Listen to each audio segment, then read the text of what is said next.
Selamat pagi teman-teman semua. Jadi hari ini aku akan bahas mengenai leasing. Jadi leasing itu adalah sewa guna usaha. Nah, leasing ini diatur di dalam PSAK 73, itu PSAK yang terbaru. Nah, jadi leasing itu sebenarnya ada dua jenis. Yang pertama ada operating lease dan yang kedua ada financial lease. Nah, terus di dalam leasing juga ada istilah-istilah. Yang pertama adalah istilah untuk yang memberikan hak sewa atau hak guna usaha, itu namanya lessor. Jadi lessor itu dia yang memberikan memberikan sewanya gitu ke si penyewa. Nah, si penyewanya itu sendiri namanya adalah lessee. Dia yang nantinya akan menyewa barang si lessor itu. Begitu. Jadi kita bahas problem aja ya. Jadi hari ini pertama itu bahas problem 3 dulu. Jadi di problem 3, Fashion Co itu adalah perusahaan bergerak di bidang produksi baju. Nah, karena meningkatnya permintaan, perusahaan harus memenuhi kapasitas produksinya sehingga Fashion Co memutuskan untuk menyewa mesin. Nah, di sini si Fashion itu adalah dia yang menyewa ya. Berarti Fashion itu adalah lessee. Nah, terus yang jadi lessornya siapa? Lessornya adalah Power Leasing. Nah, di sini dia kasih tahu perjanjiannya sewa per tahun adalah 350 juta dan akan dibayar setiap awal tahun. Dimulai tanggal perjanjian sewa tersebut ditandatangani dan berakhir pada tanggal 31 Desember 2020. Nah, kedua pihak mengetahui implicit rate dan incremental rate, yaitu 10% dan 12%. Jadi, kalau misalnya di soal dia kasih tahu nih, terdapat implicit rate dan incremental rate, kita akan lebih menggunakan si implicit rate-nya. Jadi kalau misalnya si kedua pihaknya ini tahu nih, si lessor tahu, si lessee tahu bahwa lessor punya implicit rate 10%, berarti kita pakai yang si implicit rate-nya. Kayak gitu. Nah, dia bilang pembayaran sewa tersebut sudah termasuk biaya eksekutori sebesar 30 juta. Nah, jadi nominal 350 juta ini itu adalah nilai annual payment list dan biaya eksekutori. Jadi dia udah penjumlahan gitu ya. Nah, terus dia kasih tahu mesin tersebut memiliki nilai sisa 25 juta, di mana diestimasikan bahwa pada akhir masa leasing nilai sisa dari mesin tersebut adalah 10 juta. Nah, ini adalah residual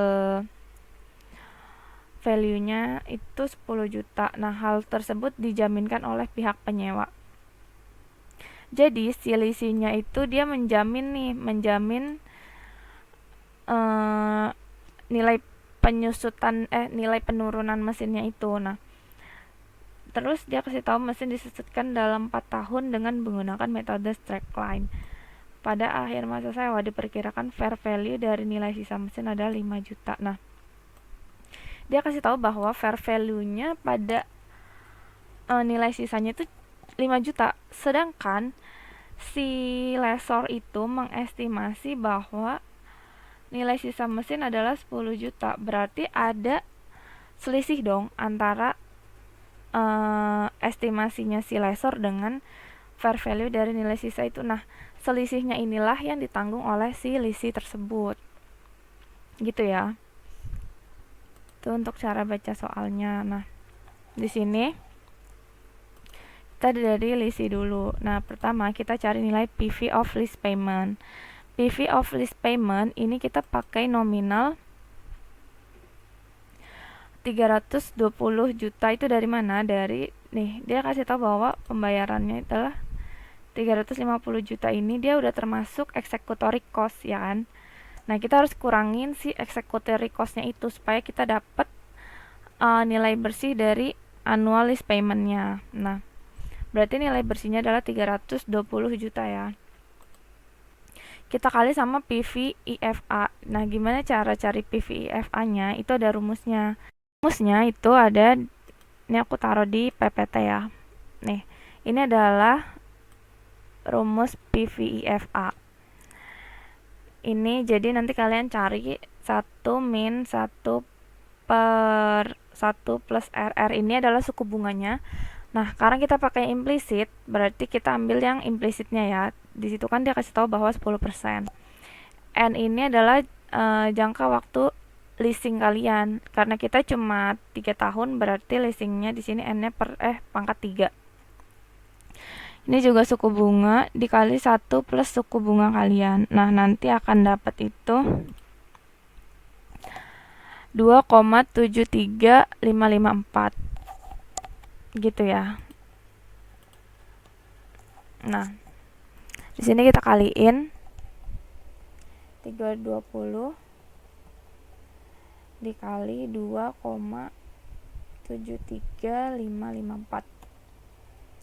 Hasilnya 875,372,800. Nah, lalu kita cari PV of residual value. Nah, kalau untuk selisih, kita cari PV of residual value-nya itu adalah PV dari selisih antara nilai sisa yang diestimasikan oleh si lessor, which is 10 juta, dengan perbandingannya itu adalah fair value dari nilai sisanya, dia 5 juta. Berarti selisihnya dari 10 juta dengan 5 juta, berarti selisihnya 5 juta ya. Kalian jangan pikir 5 juta ini adalah nilai fair value dari nilai sisa, itu bukan. Tapi dari selisih antara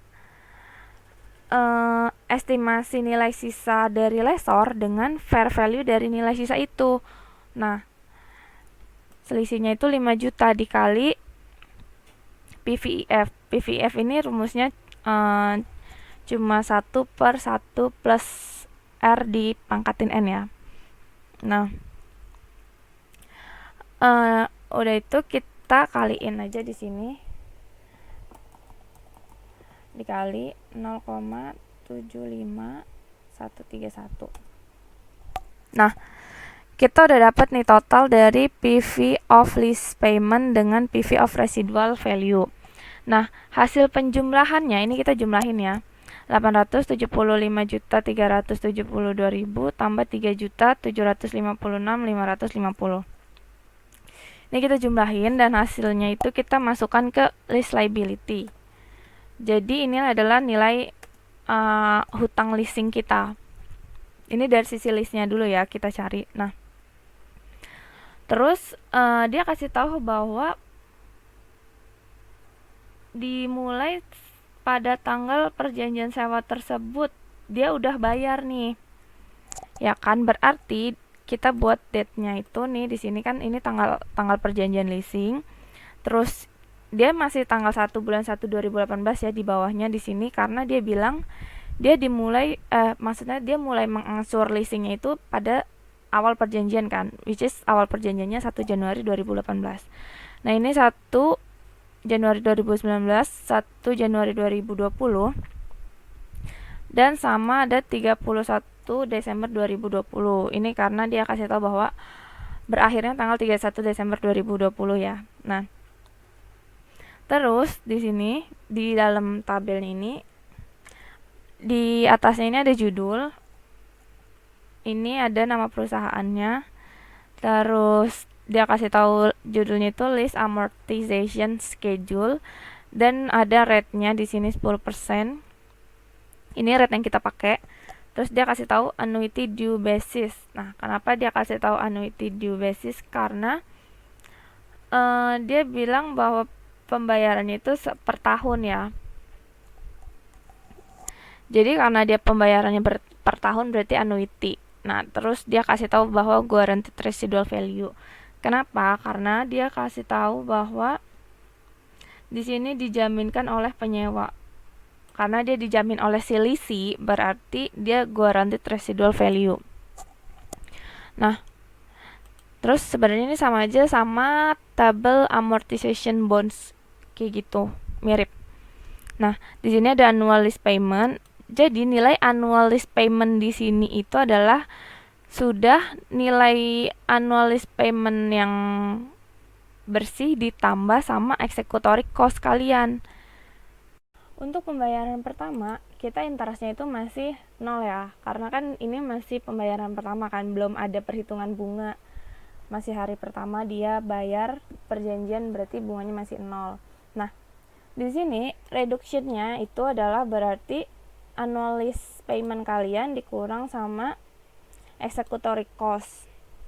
Dan harusnya dikurang sama interest. Tapi karena interestnya masih 0 berarti 0. Ini 0 aja. Nah, berarti hasilnya adalah 320 juta. Ini reduction to lease liability-nya. Nah, berarti nilai si lease liability-nya di sini itu berarti tinggal kurangin aja dari 879 juta kita kurang 320. Hasilnya adalah 559 juta 129. Nah, supaya kalian gampang nanti ketika ujian nih, annual lease payment sama executory ini selama 3 tahun itu kalian langsung catat aja, langsung tulis aja, karena itu nilainya tuh selalu sama. Supaya kalian gak bingung, ini nilainya akan selalu sama. Nah, terus di tanggal 1 bulan 1 2019 berarti kita udah ada interest dong. Interestnya adalah 10%. Nah, interestnya tuh dari mana? Dari lease liability kita nih di sini. Yang 559 ini kita kali sama 10%.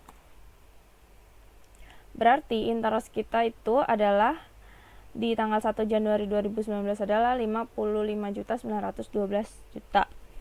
Nah, di sini reduksinya sama ya. Tinggal ini dari annual lease payment dikurang executory cost dikurang sama interest.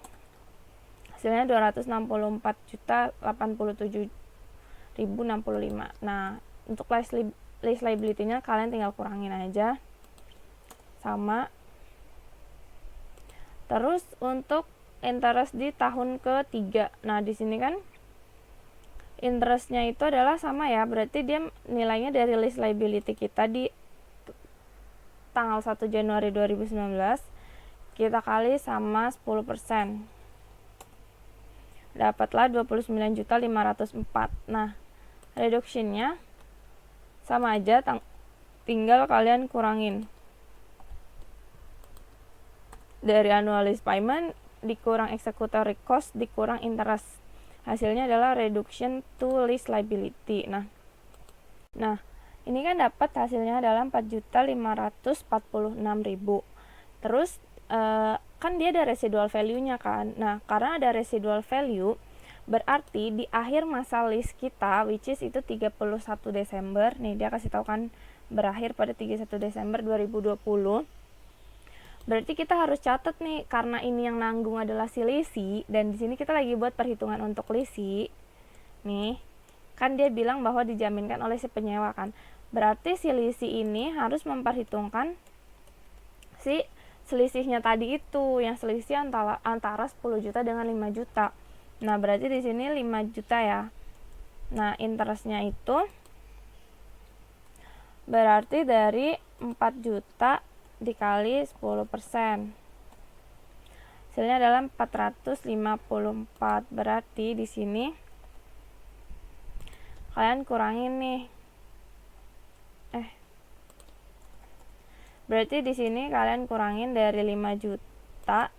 Karena executory cost-nya udah nggak ada ya, karena kan kita udah sebenarnya di akhir periode tuh kita mau menghitung si residual value kita kan, berarti executory cost-nya udah nggak ada, berarti dikurang langsung sama interest-nya. Nah, di sini kan harusnya adalah 0. Cuma karena tadi ini adalah pembulatan, jadi akan ada beda. Nah, itu nggak apa-apa ya, karena kan bedanya cuma dikit ya, cuma sekitar berapa perak. Nah, itu nggak apa-apa. Ini kan udah dapet nih tabelnya. Pokoknya kalau ada residual value-nya, kalian harus hitungin lagi, diperhitungkan lagi di akhir tahunnya. Nah, kalau udah, kita ke jurnalnya ya. Nih, pertama untuk jurnal isinya itu, pertama kita catat perjanjian sewa guna usaha kita dulu nih. Berarti kita di sini dapat right of use asset, yaitu kita dapat hak guna usaha untuk menggunakan asetnya. Nah, ini akunnya namanya right of use asset. Ini di debit. Nah, kreditnya dia adalah lease liability karena kita punya hutang leasing kan. Nominalnya adalah dari sini.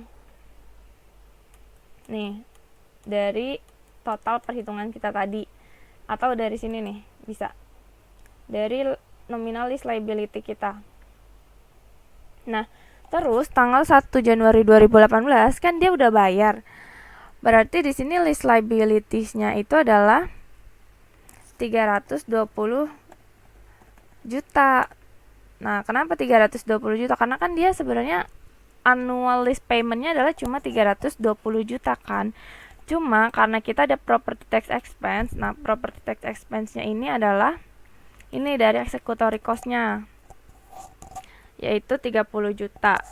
Nah, cash-nya itu berapa? Berarti cash-nya ya kita langsung jumlahin aja 320 tambah 30 juta. Nah, berarti ini adalah sesuai nominal di sini ya, annual lease payment. Nah, ini adalah kita asumsikan cash yang akan kita keluarkan untuk nyicil si leasingnya itu tadi. Terus di sini kita catat lagi interest expense. Nah, kita catat di akhir tahun. Kenapa kok akhir tahun, Ci? Padahal di sini kita perhitungannya interestnya di 1 Januari kan 2019. Nah, iya kita catat karena kan kita bikin penyesuaian dong. Pasti kita setiap akhir tahun buat penyesuaian kan.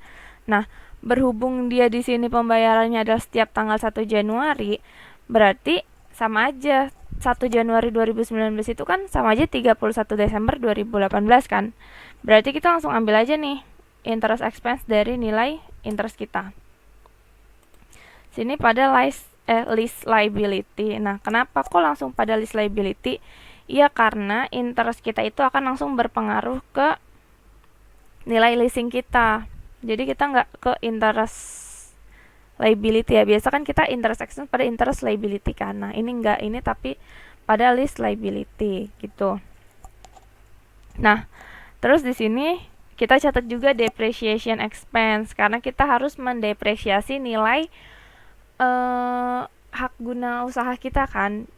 Nah, cara depresiasinya gimana? Karena di sini kan dia kasih tahu bahwa masa guna lease-nya itu adalah cuma 3 tahun ya. Berarti kita caranya di sini adalah dari nilai leasing kita, nih atau nilai right of use asset kita. Nah, kenapa kok dibagi 3? Ya itu tadi, karena nilai leasing kita adalah 3 tahun kan. Berarti right of use asset-nya juga kita depresiasikan selama 3 tahun.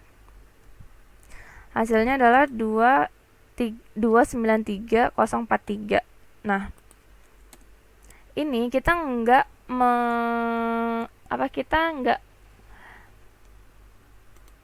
nih loh, di sini kan ada mesin disusutkan dalam 4 tahun. Kita nggak memperhitungkan ini.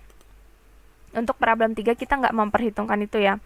Kita cuma perhitungkan bahwa ya sewa kita 3 tahun. Nah, berarti right of use asset-nya ini didepresiasikan selama 3 tahun gitu. Itu untuk problem 3. Nah, terus di sini tanggal 1 Januari 2019 lease liabilities-nya berarti akan tetap 320 ya. Ini akan selalu sama pokoknya. Berarti property income taxes-nya juga sama. Nih. 30 juta. Ini adalah kita jumlahkan. Pokoknya untuk jurnalnya itu sama. Terus interest expense. Nah, ini jurnal untuk interestnya di 31 Desember 2019 berarti kita ambil dari interest per 1 Januari 2020 ya.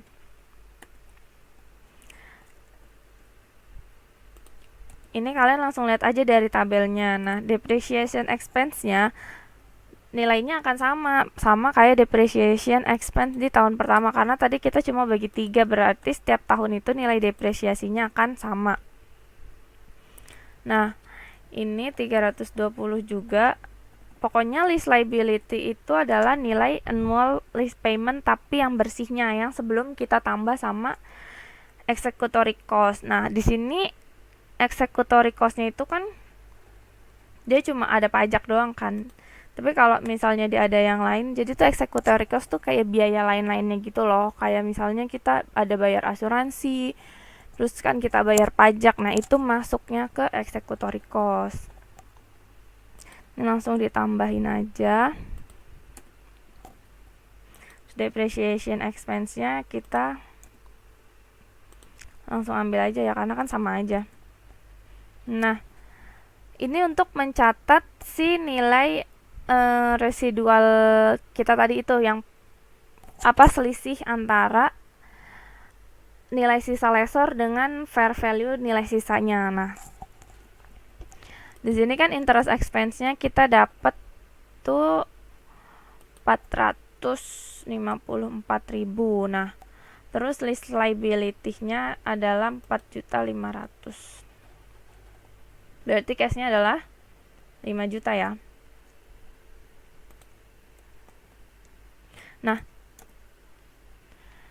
di sini kenapa pada cash? Di sini kan kita mencatat interest expense, list liability pada cash. Nah, kok di sini kita ngeluarin cash? Iya, karena yaitu tadi dijamin oleh si lisi. Berarti kan ketika ada selisih antara nilai sisa yang diestimasi oleh lessor dengan fair value-nya, kan tadi ada selisih nih 5 juta. Nah, karena yang menjamin itu si lisi, berarti lisi yang akan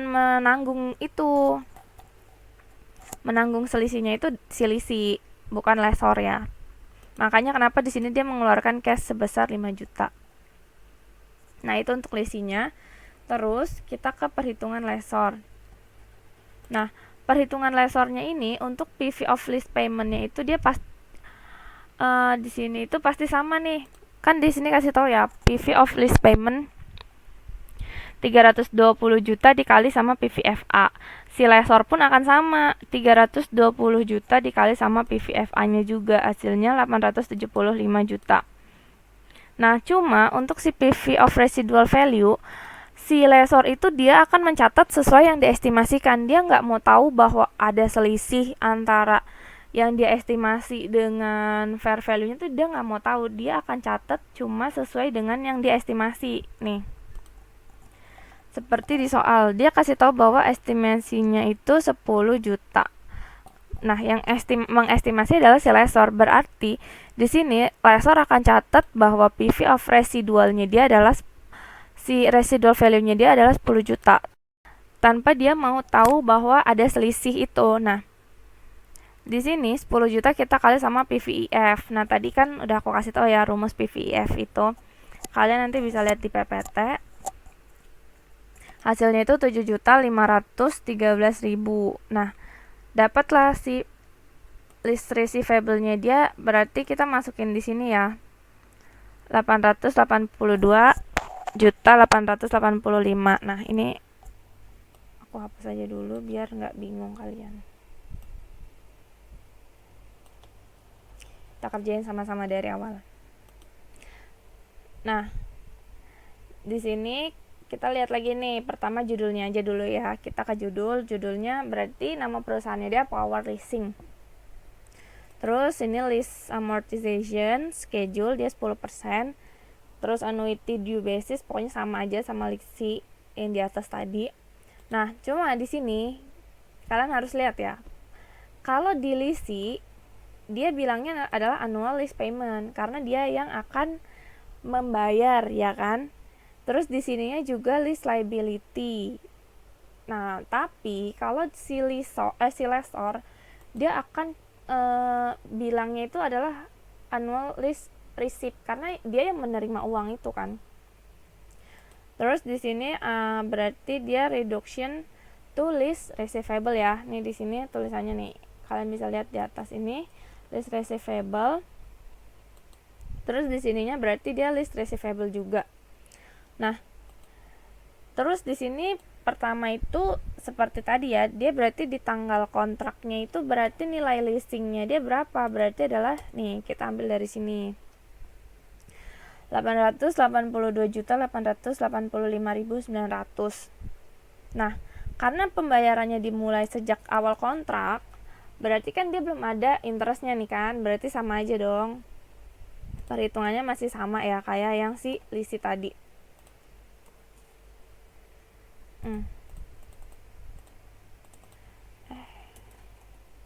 Ini dikurang sama executory cost. Berarti annual list receipt-nya dia dikurangin sama executory cost. Nah, loh kenapa kok dikurang, Ci? Iya, karena executory cost-nya dia di sini kan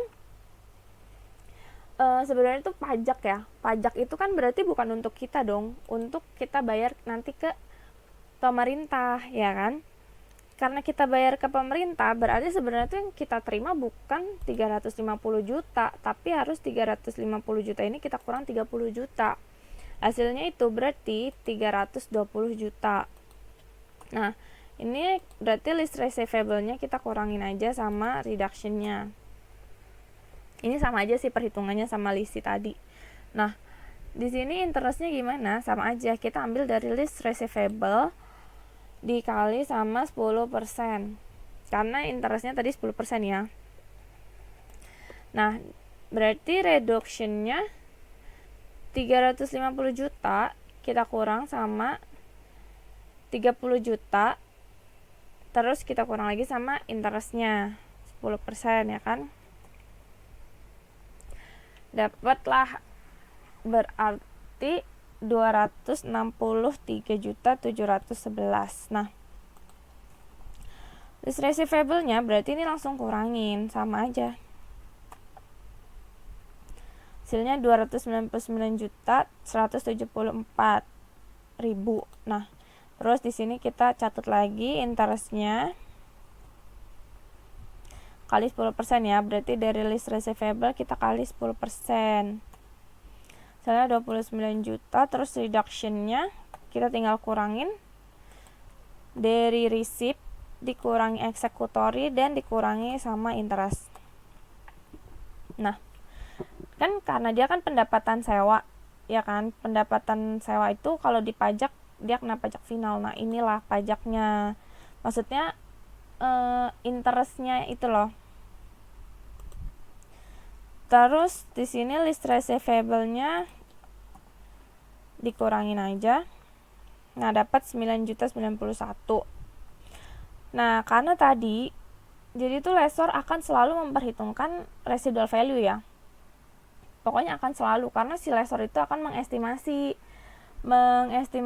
nilai sisanya dia tuh berapa. Nah, cuma di sini si lisinya itu dia memperhitungkan karena di soal itu bahwa dikasih tahu si lisi yang akan menjamin, makanya kenapa dia perhitungkan residual value-nya itu, maksudnya selisihnya ya tadi ya, kayak yang aku jelasin di awal.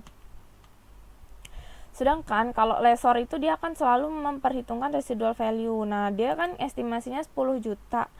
Berarti di sini dia estimasikan bahwa dia akan menerima 10 juta nih.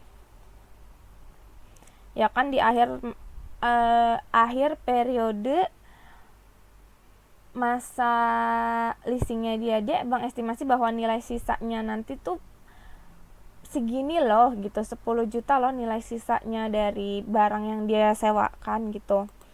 Nah, interestnya berarti dari 9 juta kita kali 10%, dia udah gak ada executory cost ya, sama aja kayak yang tadi. Nah, berarti ini reductionnya 10 juta dikurang 900.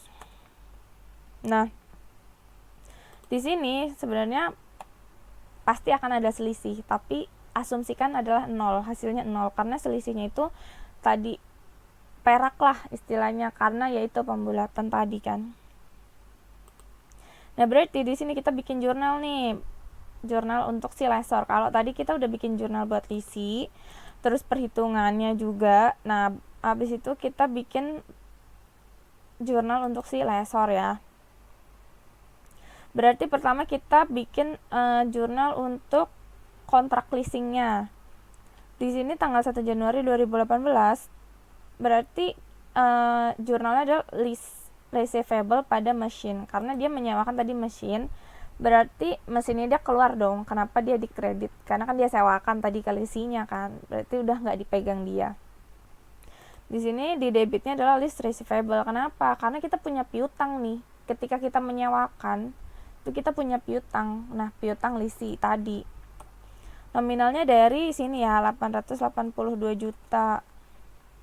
Ya kalian tinggal ambil aja dari tabelnya. Terus di sini list receivable-nya berarti 320 juta. Sama aja kayak yang tadi di list nih. 320 juta, terus property taxable-nya itu 30 juta. Lihat di ininya aja ya, executory cost-nya ini tuh udah pasti sama. Berarti kita nerima cash-nya adalah 350 juta. Nah, kita emang terima cash-nya 350 juta nih.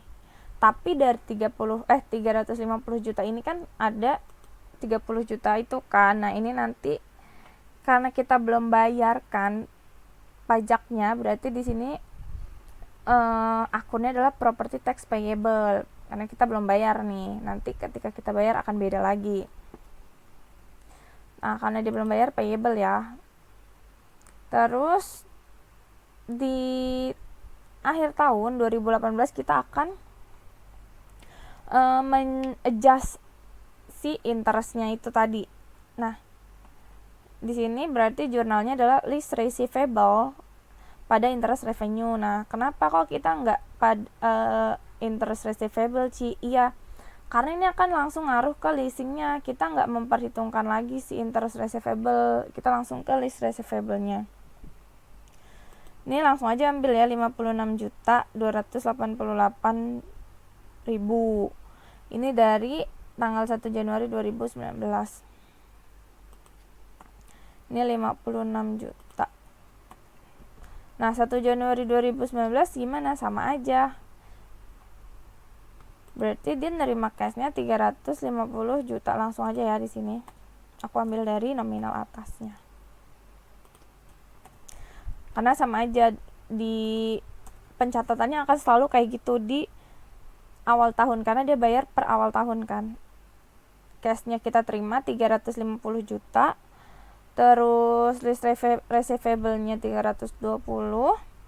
Property tax payable-nya kita ambil dari executory cost-nya. Nah, ini interest-nya di kita penyesuaian 31 Desember 2019. Berarti list receivable kita langsung ambil dari sini aja. Terus interest revenue-nya kita ambil dari interest ya. Nah, ini berarti 350 juta. Karena dia pembayaran awal akan selalu sama aja, 320 juta. Ini 30 juta juga ya. Nah, ini nih, di 31 Desember 2020 kan tadi karena dijamin, maksudnya dibayar sama si Lisi, kan dia bilang bahwa si Lisi menjamin selisihnya ya kan, menjamin selisih antara estimasi lessor dengan fair value-nya. Nah, karena dia di sini keluarin cash 5 juta, berarti kita juga akan mendapat 5 juta si lessornya itu. Nah, terus pada machine di sini, machine-nya itu adalah kita catat sebesar 5 juta ya. Loh, kalian bingung nih, Ci, kenapa kok 5 juta? Padahal di estimasi si lessornya itu adalah 10 juta ya kan. Nah, kita catat adalah fair value-nya dia nih. Fair value-nya adalah 5 juta. Berarti yang kita catat, berarti kan sebenarnya nilai sisa mesin kita itu adalah 5 juta kan. Emang si lessor tuh mengestimasikan 10 juta, cuma fair value-nya adalah 5 juta. Berarti kita harus catat 5 juta. Nah, terus karena kita dapat dari lisinya 5 juta, berarti kita dapat cash. Si lisi kan menjamin 5 juta itu kan, gitu. Nah, terus berarti kita ada interest revenue-nya itu langsung dari sini aja. Nah, terus list receivable-nya dia 9 juta ya, kita ambil dari sini juga, dari tabel. Ini tabelnya 9 juta. Nah, ini harusnya balance 10 juta. Gitu ya. Itu untuk problem 3. Jadi problem 3 itu